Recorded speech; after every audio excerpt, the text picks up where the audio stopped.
Gembusnya mambu. Ora pareng. Mbak Elisa diaturi jumeneng wong. Matur. Monggo Mbak Elisa. Kula aturi. Kula aturi mambu. Jumeneng kok kula aturi ngambu.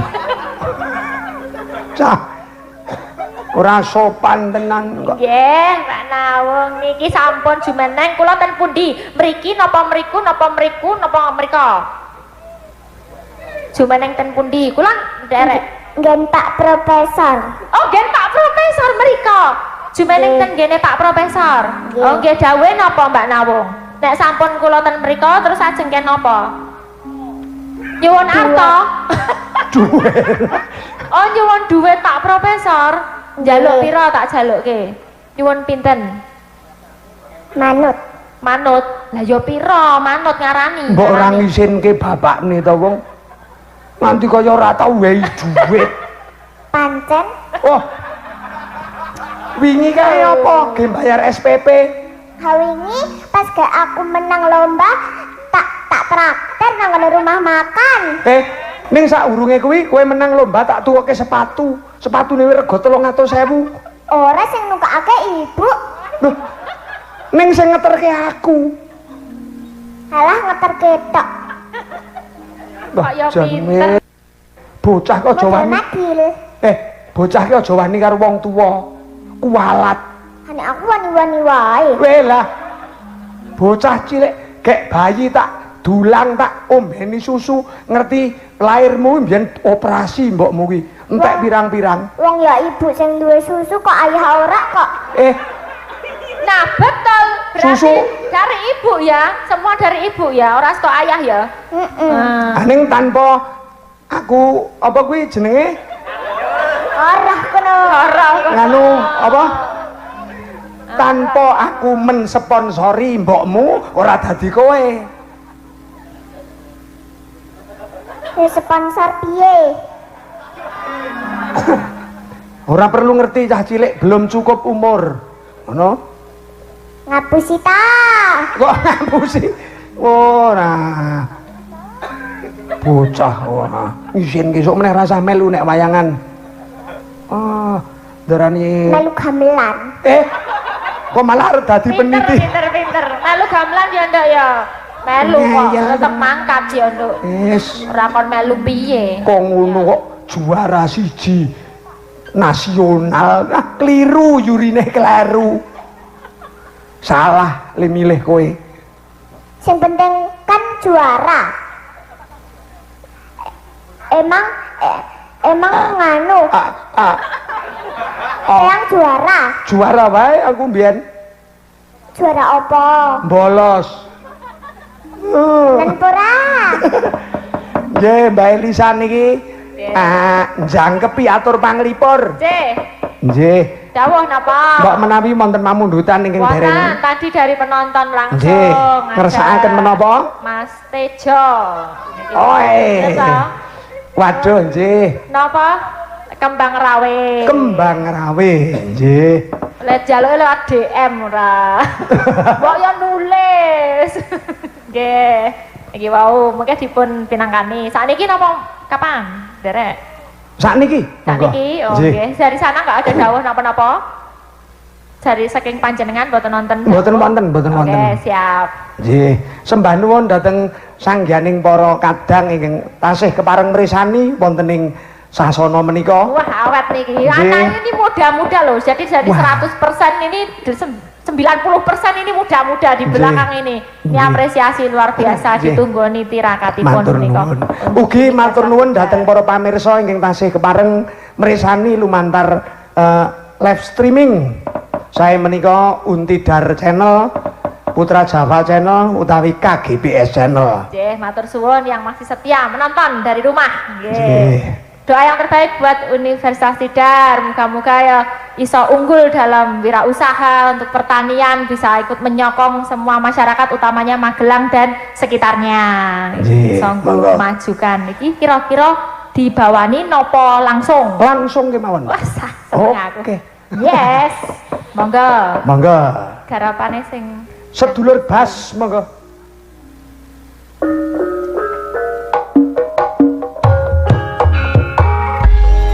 Spesial Arpejo.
Dan kawan-kawan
Jadi ada salam dari Pak Jumbo.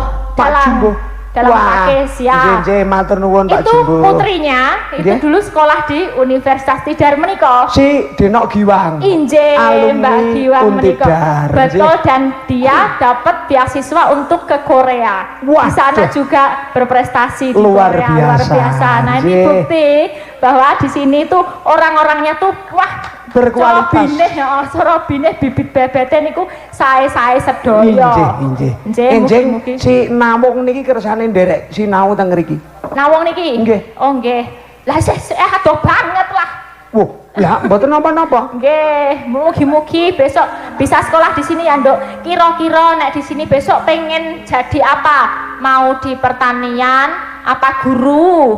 Guru ada di sini, apa teknik? Apa bahasa? Senengnya apa? Pendidikan, apa? Pendidikan, apa? Bu guru.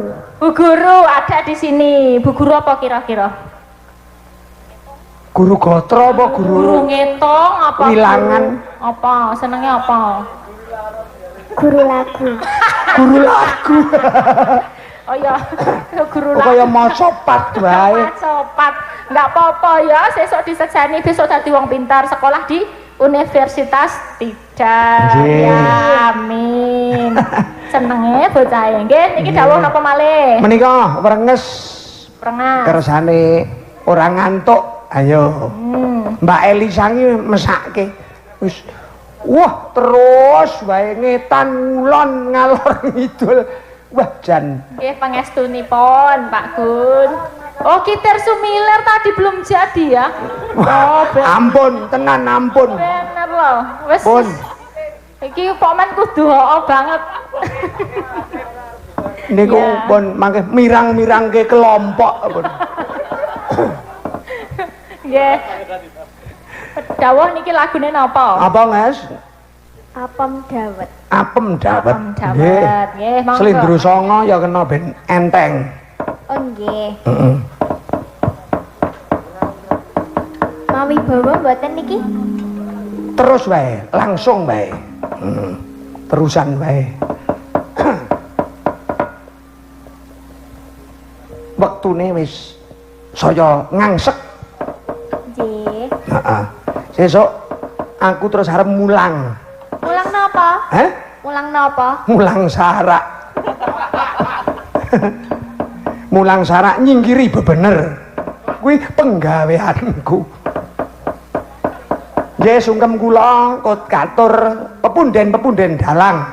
Kanca-kanca sanak sederek kula dalang ingkang lenggah wonten ing Pakis, Palaman, Muntilan, pepunden-pepunden dalang Magelang, Pak Jumbuh, Pak Kuat, Pak Widodo, Pak Triyono, Pak Wahyu, wonten Ki Radio Harsono, iya.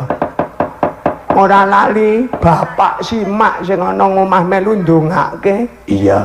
Muga-muga tumuli enggal dangan. Heeh, Truk. Ayo, Nak.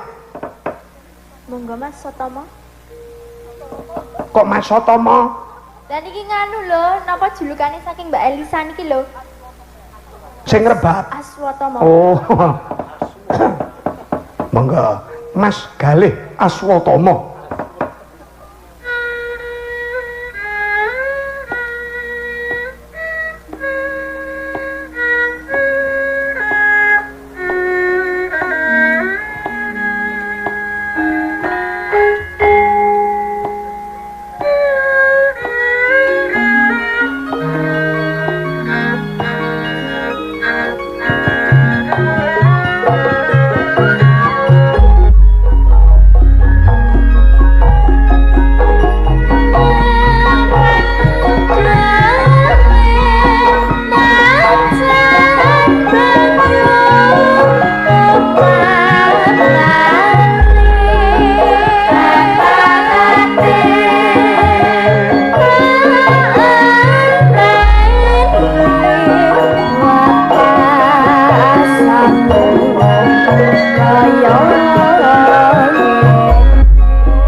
Waduh.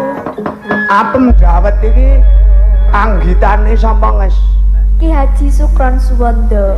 Eyang Sukron Suwondo. Heeh.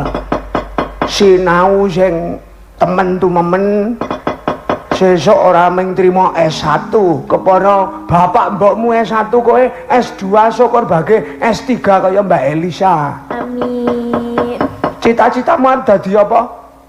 Bismillah dosen karawitan. Dosen karawitan maduh ganti Bu Tri Suhatmini.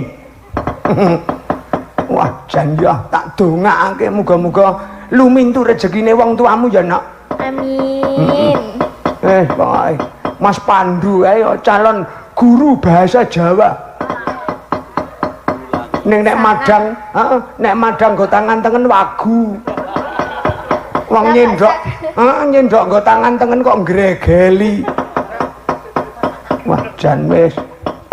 Nek sing bonang kae mono ora mang ngrungokke nyuwara apa-apa ki wis teko rasah gatekke. Kae senengane karo wong ireng-ireng kae sing pupuri putih-putih. Nggih, matur nuwun nok Brenges. Truk apa? Gelo. Ngemeni wektu ya, Truk? Iya. Mas Petro, Pripun? iki nggih wonten pamundutan lho. Oh, nggih, napa, Mbak? 100.000. 100.000. Podang kuning. Podang kuning nggih. Monggo dipun pinangkani podang kuningipun. Saking sinten Mbak Elisa? Mas Tejo malih niki wau tanduk. Mas Tejo. Mandemen budaya sejati. Iya, heeh. Nggih, niki kalih sinden-sinden mawon pripun? Nggih, Bisa monggo. Rame-rame nggih. Nika wonten Mbak Siwi, wonten Mbak Mbak Siwi rong maju ra, yo maju Mbak Nggih, Siwi. Mbak. Mbak Siwi. Idola ya arep Aku terlupakan. idola banget Mbak Siwi. Ayo Mbak Siwi, ayo maju. Monggo Mbak dulu. Siwi.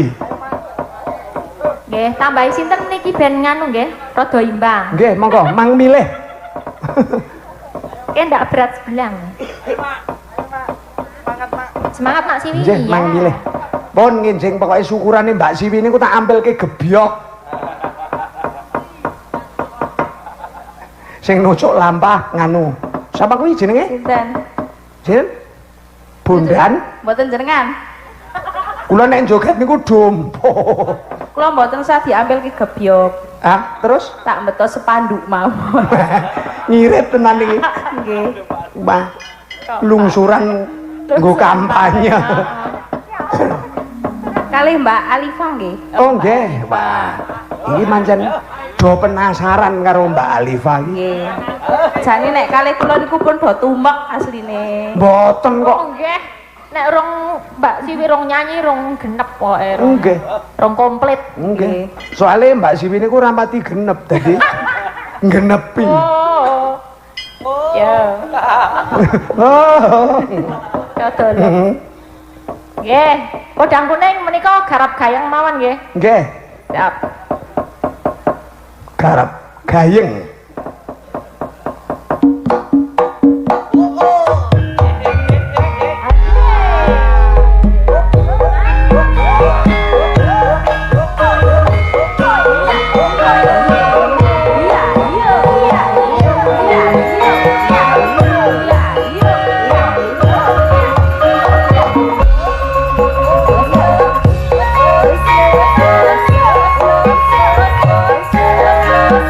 Thank you.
Kanca-kanca ki ora do kuwatir nek dukani Pak Rektor.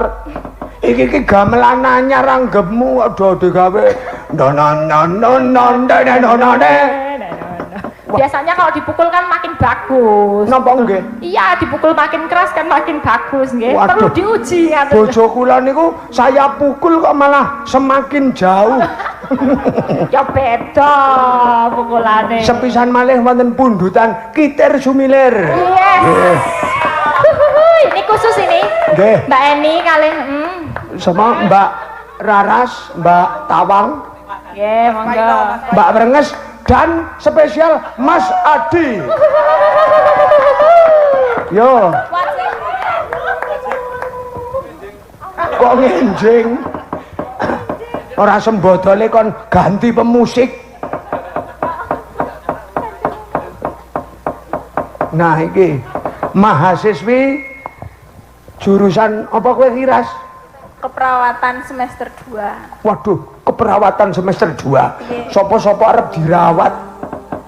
Anggene sing kira-kira mboten patiyo sehat ngoten langsung rawat mawon. Nah, kae Mas Adi kae pasien baru. Napa to? Sakit napa? Kae sakit gagal paham. Aniki sias ditambahi mboten? Heeh, Mas Adi, enggak Mas Adi. Bawanan. Turene sakniki vokalis to. Nah iya, mulane kuwi kudu ditampilkan kaya ngapa le selering. Ora kena gathuk karo nadane pokoke. Ora gelem. Monggo Kitir Sumilir. Elisa matur nuwun sanget awit saking panjang kuyungipun ngregengaken pagelaran Ringgit Purwa dalam rangka peringatan utawi Dies Natalis Universitas Tidar Magelang ing kaping 96 menika. Nggih, kula ngaturaken sembah nuwun ingkang kathah katur Universitas Tidar ingkang sampun nimbali lan kathah lepat anggen kula caos panglipur nyuwun pangapunten ingkang kathah nggih Mas Petruk, Mas Bagong, Mas Gareng. Dumamah sami-sami nggih. Kaluhuran kunduripun mugi tansah rahayu dumugi ing dalem. Amin. Kang Gareng, apa Truk? Halo. Ndara nurunan kok genak-genik karo bapak. Apa kira-kira ana babakan ingkang wigati? Lah kok dadi angine sumribit. Anggondo amrih arum ayo mlayu wae sowan ngersane Ndara Nurun. Ayo Truk, disowani Ndara Nurunan, Truk.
nitis jais padha nitis nutul petis. Gus. Sampun sametamis dangu. Anggen panjenengan sumandhak wonten ing wana pegawaran mriki, Den. Iya, Kiai. Kaya-kaya aku durung antuk wewenganing Jawata kudu kepiye munggo kang dadi tumindakku ing sabajute, Kiai. Sampeyan kudu madhep mantep. Panjenengan ning sedya sampun milar praja medhang tamtu uwal saking panggula wentahipun Ndara Sengkan dibuktekke lamun to tanpa panyengkuyunge sinuwun Prabu Sengkan sampeyan bisa mandireng pribadi madeg minangka jalma linuwih ingkang kinarya pengayomaning kawula dasih, Den. Iya, Kiai. Galuh sawangen ana gondo amrik wangi kaya-kaya ora bakal pangling lamun to iki rawuhe kadangku kinasih kang Mbok Ayu Dewi Sri. Kula buktekne nek mancen Ndara Ayu Dewi Sri sing tedhak wonten ing papan mriki beja kumayangan urip sampeyan, Gus.